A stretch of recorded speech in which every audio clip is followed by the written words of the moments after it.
Hello guys, welcome back. കുറച്ച് serious ആയിട്ടുള്ള subject ആണ്. മറ്റൊന്നുമല്ല, നമ്മുടെ ബിഗ് ബോസിനെ കുറിച്ച് തന്നെയാണ്. ഈ സീസണിലെ Bigg Boss, season 7 Bigg Boss വലിയ രീതിയിൽ ചർച്ചയായിക്കൊണ്ടിരിക്കുകയാണ്. അതിന്റെ പ്രധാന കാരണം കഴിഞ്ഞ ആഴ്ച ഈ പറഞ്ഞ മത്സരാർത്ഥിയായ ലക്ഷ്മി സഹ മത്സരാർത്ഥിയായ ആദിലയും നൂറയും ആക്ഷേപിച്ചു. ലെസ്ബിയൻ കപ്പിൾസായ ആദിലയും നൂറയും വലിയ രീതിയിൽ ആക്ഷേപിച്ചു. വീട്ടിൽ കയറ്റാൻ കൊള്ളാത്തവർ, അല്ലെങ്കിൽ LGBTQ എന്ന് പറഞ്ഞ കമ്മ്യൂണിറ്റി ആക്ഷേപിച്ചെന്നൊക്കെ പറഞ്ഞ് വലിയ രീതിയിൽ ചർച്ചയാവുന്നുണ്ട്. മറ്റുള്ള ചാനലിലടക്കം, അതായത് റിപ്പോർട്ടർ ചാനലിലും ന്യൂസ് 18-ലടക്കം ഈ വിഷയം വാർത്തയായി വരുന്നു. ഈ ഒരു വിഷയത്തെ തുടർന്ന് ലാലേട്ടൻ വരികയും ഈ പറഞ്ഞ ലക്ഷ്മി എന്ന് പറയുന്ന മത്സരാർത്ഥിയെ ഏറിൽ കയറ്റുകയും ഒരുപാട് ആക്ഷേപിക്കുകയും, സാധാരണഗതിയിൽ അങ്ങനെ കണ്ടിട്ടില്ല, വലിയ രീതിയിൽ ആക്ഷേപിക്കുകയൊക്കെ ചെയ്ത് ഇവരെ കൊണ്ട് മാപ്പ് പറയിപ്പിക്കാൻ പഠിച്ച പണി പതിനെട്ട് നോക്കി. അദ്ദേഹത്തിന്റെ ഒരു തീരുമാനമല്ല, ബിഗ് ബോസ് ടീമുകളുടെ ഒരു തീരുമാനമാണ്. 4-5 തവണ ലാലേട്ടനെ കൊണ്ട് ശ്രമിപ്പിച്ചു.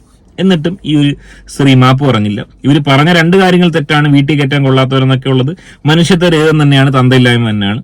അത് ഒരിക്കലും അല്ലെന്ന് പറയുന്നില്ല. പക്ഷെ ഇവർ ഉറച്ചിരിക്കുന്ന ഒരു സ്റ്റാൻഡ് ഉണ്ട്.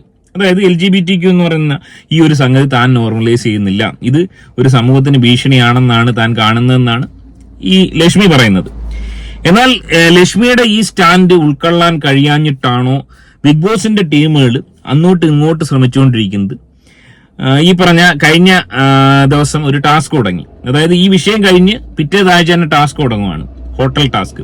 അതിൽ ഷിയാസ് വരുന്നു, ശോഭ വരുന്നു, മുൻ മത്സരാർത്ഥികളായ ഇവർ വന്നതിന് ശേഷം ഇതിൽ ഏറ്റവും ഊന്നൽ കൊടുക്കുന്നത് ഈ ഒരു വിഷയമാണ്. LGBTQനെ ആക്ഷേപിച്ചു എന്ന് പറഞ്ഞ് അത് LGBTQ എന്താണ് തനിക്ക് അറിയുമെന്നൊക്കെ ചോദിച്ചിട്ട് ഇതിങ്ങനെ ലക്ഷ്മി ഇങ്ങനെ ട്രിഗർ ചെയ്തുകൊണ്ടിരിക്കുകയാണ്.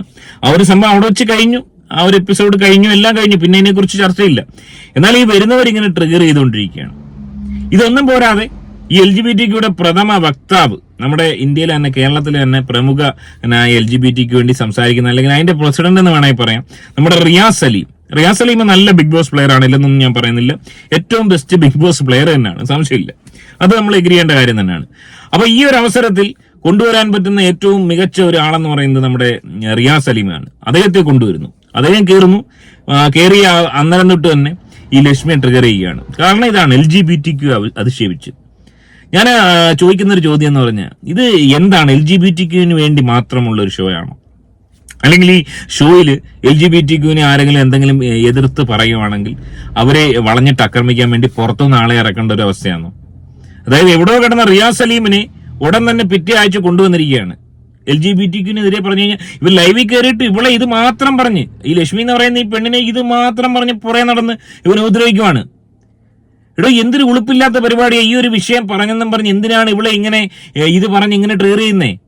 ഈ ലക്ഷ്മി എന്ന് പറയുന്ന മത്സരാർത്ഥി ഈ ഒരു 2 വിഷയം പറഞ്ഞ, അല്ലെങ്കിൽ ഒരു കുറച്ച് ഈ ഫ്രസ്ട്രേറ്റഡ് ആയിട്ടുള്ള പരിപാടി കാണിക്കുന്നെങ്കിലും നല്ലൊരു മത്സരാർത്ഥിയാണ്. ഇതുകൊണ്ട് ഏറ്റവും കൂടുതൽ വോട്ട് കിട്ടാൻ പോകുന്നത്, മുന്നിലെത്താൻ പോകുന്നത് ലക്ഷ്മി തന്നെ, തർക്കമില്ലാത്ത കാര്യമാണ്. സോഷ്യൽ മീഡിയ പ്ലാറ്റ്ഫോം എടുത്ത് നോക്കി കഴിഞ്ഞാൽ അറിയാം. പ്രത്യേകിച്ച് ഈ ഗെയിം ചേഞ്ചർ റിയാസ് സലീം കയറിയുണ്ട്. ഇവൻ ആരെ സപ്പോർട്ട് ചെയ്യാതിരിക്കുന്നു, ഇവൻ ആരെ എതിർക്കുന്നു, അവർ ഉയർത്തപ്പെടും എന്നുള്ളതാണ് നമ്മൾ ഇതുവരെ കണ്ടിട്ടുള്ളത്. അതുകൊണ്ട് തന്നെ ഇതിലും വലിയ വ്യത്യാസമൊന്നും ഉണ്ടാകാൻ പോകുന്നില്ല.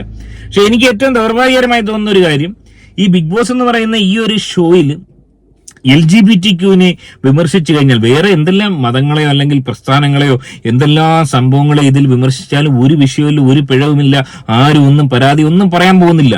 പക്ഷെ ഇവിടെ LGBTQ എന്ന് പറയുന്ന ഈ ഒരു സംഘടനയെ ആരെങ്കിലും അനുകൂലിക്കുന്നില്ല, അല്ലെങ്കിൽ അത് ശരിയല്ല, ഞാൻ അതിനോട് യോജിക്കുന്നില്ല എന്ന് പറഞ്ഞു കഴിഞ്ഞാൽ അവനെ എല്ലാവരും ആക്ഷേപിക്കുകയാണ്, എടുത്തുടുക്കുകയാണ് ചെയ്യുന്നത്.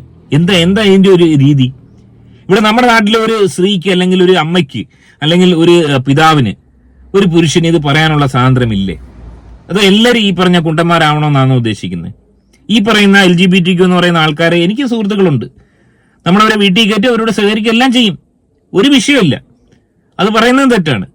പക്ഷെ അതുപോലെ നാളെ ആളുകളാവണം, അല്ലെങ്കിൽ നമ്മൾ അതേപോലെ ആവണം. ഞാനിപ്പം നാളെ ഒരു ഈ പറഞ്ഞ, അതായത് സ്വർഗരതി ആണല്ലോ ഉദ്ദേശിക്കുന്നത്.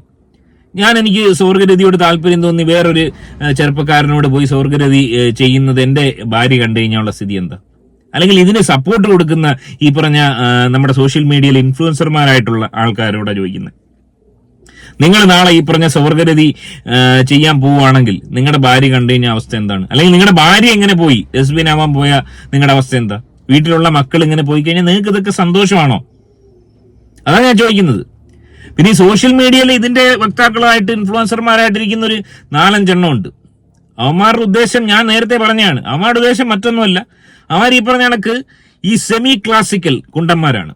ഞാൻ അതിനെ അങ്ങനെ പറയത്തുള്ളൂ. കാരണം ഇത് ഒരു പ്രകൃതി വിരുദ്ധമായിട്ടാണ് ഞാൻ വിശ്വസിക്കുന്നത്, അല്ലെന്ന് ഒരിക്കലും പറയാൻ കഴിയില്ല. അതായത് ഇത്തരം ആളുകൾ സമ്പൂർണമായി ഈ പറഞ്ഞ ഗെയ് കപ്പിൾസോ ഈ ലെസ്ബിയൻ കപ്പിൾസ് സമ്പൂർണമായി അങ്ങനെ ആയവരുണ്ട്. എന്നാൽ അതല്ലാത്ത ഈ പറഞ്ഞ ഒരു സുഖത്തിന് വേണ്ടി പർപ്പസ്ഫുള്ളി ഒരുത്തനെ ഇതിലോട്ട് വലിച്ചുകൊണ്ടിടുന്ന, അല്ലെങ്കിൽ ഒരുത്തനെ അല്ലെങ്കിൽ ഒരുത്തിയെ ഇങ്ങനെ ആക്കുന്ന വലിയൊരു വിഭാഗം ആൾക്കാർ ഇതിന്റെ ഇടയിലുണ്ട്. നമ്മുടെ എറണാകുളത്തും കൊച്ചിയിലും തിരുവനന്തപുരത്തും ഒക്കെ ഈ പാലത്തിന്റെ അടിയിലൊക്കെ പോയി കഴിഞ്ഞാൽ കാണാൻ പറ്റും അങ്ങനത്തെ ടീമുകളെ, ഈ ട്രാൻസ്ജെൻഡേഴ്സ് ആണെന്നും ഇങ്ങനെയൊക്കെ നടക്കുന്ന അപരാധികളെ. അപ്പൊ ഇത്തരക്കാരെ പ്രോത്സാഹിപ്പിക്കാൻ വേണ്ടിയാണോ ഈ ഷോ കൊണ്ട് ഉദ്ദേശിക്കുന്നത്? എന്തിനാണ് ഇതിങ്ങനെ ഈ മഹത്വവൽക്കരിച്ച് ധൂപക്കൂട് വെച്ച് ഇങ്ങനെ ആദരിക്കണോ? ഇനി ഇവരെ ഈ പുണ്യാളന്മാരായിട്ടോ മെത്രാപ്പോലീത്തമാരായിട്ടോ പ്രഖ്യാപിക്കണോ ഇത്തരം ആൾക്കാരെ? ഈ കലാപരിപാടിയായിട്ട് നടക്കുന്നവരെ എന്താണ് വേണ്ടത്? അത് ബിഗ് ബോസ് എന്ന് പറഞ്ഞോണ്ടാ? എന്താണ് വേണ്ടത്? എല്ലാവരും ഇവരോട് ക്ഷമ പറയണോ? പ്രത്യക്ഷത്തിൽ ഇവരെ ആരാ അവഹേളിച്ചിട്ടുള്ളത്? ഇവരെ ആരെങ്കിലും അവഹേളിച്ചിട്ടുണ്ടെങ്കിൽ അതിന് കാരണം ഉണ്ടാക്കിയത് ഇവര് തന്നെയാണ്. ഇത്തരം ആളുകൾ കാണിച്ച ചില പ്രവൃത്തികൾ കൊണ്ടാണ് അവഹേളനം ഉണ്ടായിട്ടുള്ളത്. ഇവിടെ ആദിലയും നൂറയും ലാലേട്ടൻ വീട്ടിൽ കയറ്റുമെന്ന് പറയുന്നു. അവരുടെ വീട്ടുകാർ വീട്ടിൽ കയറ്റുന്നില്ല. അതിലേന്ന് പറയാൻ അവർ ലെസ്ബിയൻ കപ്പിൾസ് അവർ എവിടെങ്കിലും പോയി പ്രണയിച്ച് ജീവിച്ചോട്ടെ. അത് ബിഗ് ബോസിൽ വന്നതിന് ശേഷം ഇത് നോർമലൈസ് ചെയ്ത് എല്ലാവരുടെ മുമ്പിലും ഇത് പരക്കെ അംഗീകരിക്കണം, ഇത് നല്ലൊരു പുണ്യ പ്രവൃത്തിയാണെന്ന് വരുത്തി തീർക്കണം. അതിനുവേണ്ടിയുള്ള ശ്രമം ബിഗ് ബോസും ഈ പറഞ്ഞൊരു വലിയൊരു നടനെ കൊണ്ട്, ഒരു മഹാനടനെ കൊണ്ട് ചെയ്യിപ്പിക്കുകയാണ്. എന്നിട്ട് അത് ഈ റിപ്പോർട്ടർ ചാനൽ ന്യൂസ് 18 കൊടുക്കുവാണ്. അവിടെ എല്ലാം ചർച്ചയ്ക്ക് കൊണ്ടിരുത്തിയേക്കുന്ന ഈ പറഞ്ഞ അത് ഈ കുണ്ടന്മാരാണെന്ന് സംശയമുണ്ട്. ഈ കുണ്ടൻ പരിപാടിക്ക് താല്പര്യമുള്ള ആൾക്കാരെ സൈക്കോളജിസ്റ്റാണെന്ന് പറഞ്ഞ് കൊണ്ടുവന്നിരുത്തിയിട്ട് ഇതിനെ അങ്ങ് മഹത്വവൽക്കരിക്കുക. ഇതിൽ എന്താണ് മഹത്വവൽക്കരിക്കാനുള്ളത്? ഇനി അങ്ങോട്ട് ഈ ഒരു പരിപാടിയാണോ കൂടുതൽ കരുത്താർജിക്കുന്നത്? കുണ്ടന്മാരായി എല്ലാവരും, അല്ലെങ്കിൽ കുണ്ടന്മാരായും കുണ്ടികളായും എല്ലാവരും ജീവിക്കട്ടെ എന്നാണോ നിങ്ങൾ ആഗ്രഹിക്കുന്നത്? ബിഗ് ബോസിന്റെ ലൈവിൽ റിയാസ് ഇപ്പൊ ലക്ഷ്മിയോട് പറഞ്ഞൊരു കാര്യമുണ്ട്. നിങ്ങൾക്ക് വോട്ട് ചെയ്യുന്ന ആളുകൾ നിങ്ങളെ പോലെ മോശം സ്വഭാവമുള്ള നാറികളാണ്, അതുകൊണ്ട് അവരുടെ വോട്ട് നേടാതെ നിങ്ങൾ പുറത്തിറങ്ങിപ്പാൻ.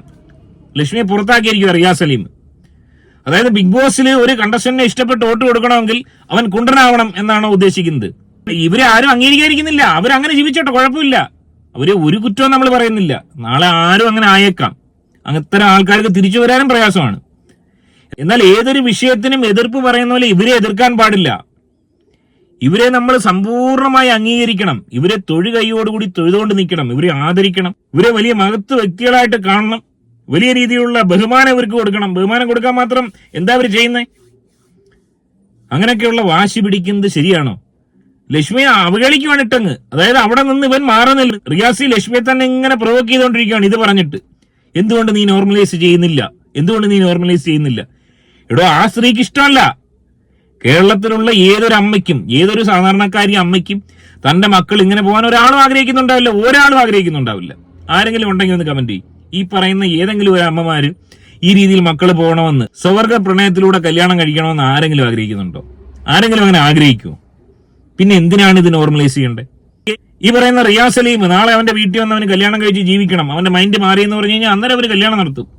അവരതിനു വേണ്ടി കാത്തിരിക്കുമായിരിക്കും. അല്ലാതെ ഇവന്റെ ഈ പേക്കൂത്തുകൾ അവനെ കയറ്റി വിട്ട് നോക്കണം. അവനെ ലിപ്സ്റ്റിക് കഴിച്ച് കുറച്ച് വെള്ള പൂശി കയറ്റി വിട്ടേക്കുവാണ്.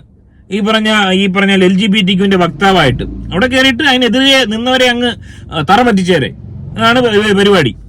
അവനവിടെ കയറുന്ന ഗസ്റ്റായിട്ട് കയറി വന്നാനാ. അവന് വേറെ ഒരു കാര്യം പറയാനല്ലോ. അവൻ LGBTQന്റെ കാര്യം പറഞ്ഞ് ഈ പെണ്ണിനെ ആക്ഷേപിക്കുക. അതൊരു സ്ത്രീയാന്ന് ആലോചിക്കണം. ആക്ഷേപിച്ച് അവളെ പുറത്താക്കുവാണ് ഹൗസിൽ നിന്ന്. വേറെ നാളം കെട്ട ഉളുപ്പില്ലാത്ത പരിപാടിയാണ് ചെയ്തുകൊണ്ടിരിക്കുന്നത് ഈ ഒരു പ്രവൃത്തി. അതായത് LGBTQ എന്ന് പറയുന്ന ഈ ഒരു സംഭവത്തെ ഈ രീതിയിൽ പ്രകീർത്തിക്കാൻ വേണ്ടി ഒരു ഷോ ഇത്രയും പൈസ മുടക്കി വെച്ചേക്കുന്നു. എന്താ അതിന്റെ അർത്ഥം എന്ന് എനിക്ക് മനസ്സിലായി. എന്നിട്ട് ഇതിലുള്ള ഒരാൾ ജയിക്കുന്നുണ്ടോ? എടോ, ഇതിന് വോട്ട് കിട്ടിയാലേ ജയിക്കത്തുള്ളൂ. ഇത് വലിയ സംഭവമാണെങ്കിൽ ഇവിടെയുള്ള മെജോറിറ്റി ആളുകൾ ഇവരെ വോട്ട് ചെയ്ത് ജയിപ്പിക്കത്തില്ലേ? ഈ മാദില നൂറയോ അല്ലെങ്കിൽ ഈ പറഞ്ഞ റിയാസ് സലീമോ ഒക്കെ മത്സരിച്ച് കഴിഞ്ഞാൽ ഇവിടെ ജയിക്കുമോ? ഇവിടെ ജനങ്ങൾ ആരുടെ കൂടാണ് നിൽക്കുന്നേ? ഇത് അപരാധമാണെന്ന് ജനങ്ങൾ തിരിച്ചറിഞ്ഞിട്ടില്ലേ അവര് വോട്ട് കൊടുക്കാതിരിക്കുന്നേ? ഇവരെ സപ്പോർട്ട് ചെയ്യുന്നവരുണ്ട്, വോട്ട് കൊടുക്കുന്നവരുണ്ട്. പക്ഷേ ബഹുഭൂരിപക്ഷം ആളുകളും ഇതിന് സപ്പോർട്ട് ചെയ്യുന്നില്ല. നിങ്ങൾ കുറച്ച് പേര് ഈ ഷോ നടത്തിയതിനു ശേഷം നിങ്ങളുടെ ക്രൂവും അല്ലെങ്കിൽ കുറച്ച് പേര് കമന്റ് വിട്ട് ഇത് വലിയെന്തോ മഹാകാര്യമാണെന്ന് പറഞ്ഞു കഴിഞ്ഞാൽ സാധാരണ ജനങ്ങൾ വിശ്വസിക്കുമോ? എനിക്കറിയത്തില്ല. എനിക്ക് വിശ്വസിക്കാമെന്ന് എനിക്ക് തോന്നുന്നില്ല.